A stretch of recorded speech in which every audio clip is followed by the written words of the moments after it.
My name's Lou Patella. This is my wife, Joanne Patella. We live in Quakertown. I've been married 14 years, together for 20. I first was introduced to Christ, although I was raised Catholic, I was first introduced to Christ while I was in high school I was an athlete, Fellowship of Christian Athletes.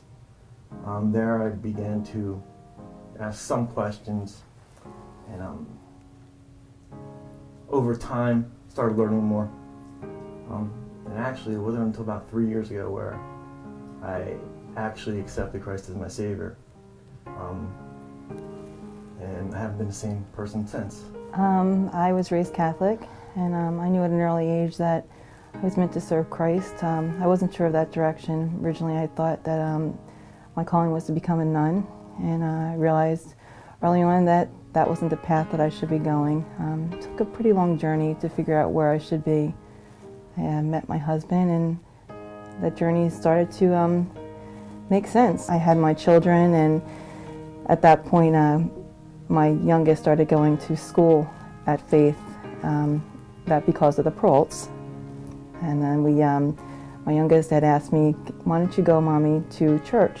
So Lou and I went to church, and that's where it all began. And when we arrived, we were greeted with such warm, open arms. I mean, we just felt like we should have always been here from the get-go. when somebody said hello. We didn't feel out of place, and usually you're so welcome. There's sincerity about it, and made us feel really comfortable.